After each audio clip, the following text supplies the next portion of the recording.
Hey, welcome to the Arcade Athletes. This is Jeff, and I don't know about you, but I'm getting real sick of this cold weather outside. So today, I'm taking you all on a vacation.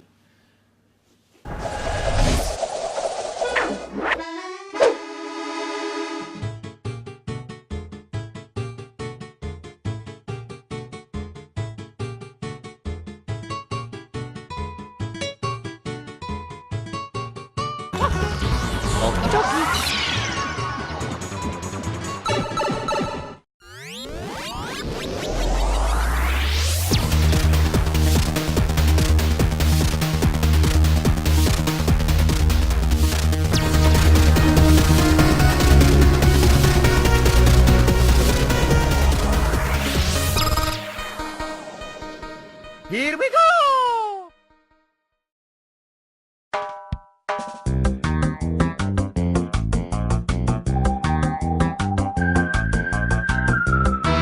So let's take a break and go to Delfino Island.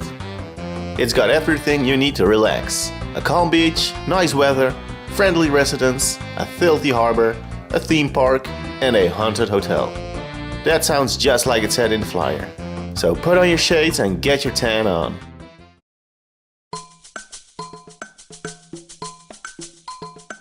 Even heroes need a break once in a while, and that was exactly what Mario and Peach were thinking.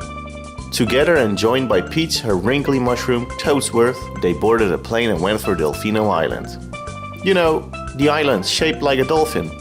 Once landed, they are directly confronted with trouble and it looks like old Mario is to blame. So after a boring court session and a flood tutorial, you can start with your task to clean up the island from the paint-like goo. As a punishment. Being the brave plumber he is, he tries to tidy up the island and will soon find out that he is not the culprit, but someone else, pretending to be Mario. Mario? Okay, presentation. First off, sorry for the strange resolution. I recorded it straight from my GameCube to the PC. Seems that a GameCube I used to know so well is now a piece that belongs in a museum. However, Mario Sunshine does look good on the old purple block. I think that together with The Legend of Zelda Wind Waker, these two games look real good. It's not the high definition standard for nowadays, but it does the job. Draw distance is something that gets blurry. It's hard to see what's in the distance, it will make your eyes very tired. Mario himself looks sharp and just like everything else in the game, his colors are just as bright. Mario has his familiar voice with him, performed by Charles Martinet. And for once, some characters are given full lines of speech in the game. I think I like Mario games better without the voice acting. And that's what the game is, besides certain cutscenes. Thank God. It's just Mario with his familiar oomph and ahs. So for presentation going, it does what it can do on a GameCube, and it's good.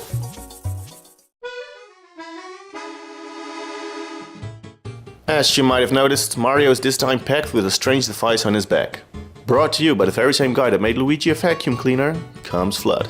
Flood stands for Flash Liquidizer Ultra Dowsing Device, and that's not important to know.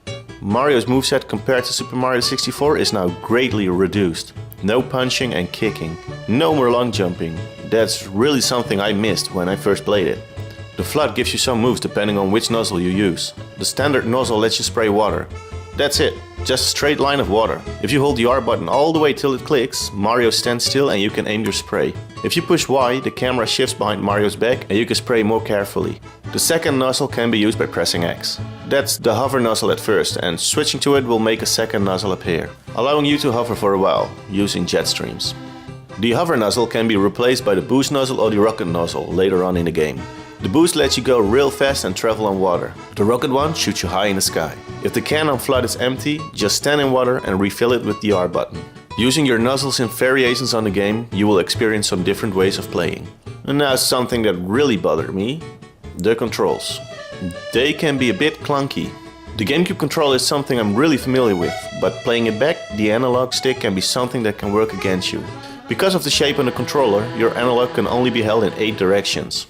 and for precise platforming this can be real annoying. Even when the camera doesn't want to do what you want it to do. It gets stuck a lot and this will prevent you from making certain precise jumps and landings. I fell off stages plenty of times because of these problems. Sometimes the jumping can feel a bit sluggish too, and it's not that precise as newer Mario games, making it sometimes too hard on the easy grounds. And the grounds are easy. The world areas are big, but empty. There isn't much to explore. A mission at the start of each level shows you where to go, but that's pretty straightforward. It's a one-way path most of the times with open surroundings.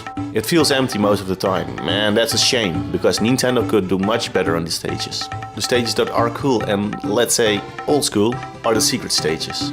When you enter these, FLUDD gets swiped away and you're on your own with the platforming skills. The levels look like a prequel to Mario Galaxy and they are fun to play. After you completed a mission, you will get rewarded with a shine sprite. These sprites may remind you of the stars you used to collect in other Mario games. And the only purpose they have in this game is to move forward. If you collect a certain number, then something can be unlocked or a new level will be revealed. The missions vary from being genius to rather dull. The red coin missions are back and are waiting for you to be collected.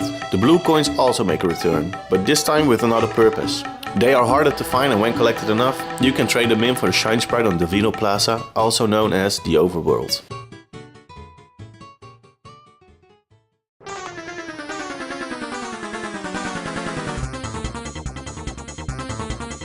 Sorry for going apeshit on the controls. They do take a lot of time to get used to. And even if you think you've mastered it, mistakes are made. Does it mean that it's a game to ignore? Absolutely not. It's a good game. Not the best of Mario, but still fun to play. It was a long wait for a Mario game back then to appear on the GameCube. And it could seem disappointing at first, but Nintendo did a good job on it. It wasn't exactly the perfect follow-up for Mario 64, and it's not quite a game that many people can remember fully. So, giving it R rating, it gets an 8 on the must meter, telling you that you must try this game at least once. It's a great game, but not excellent.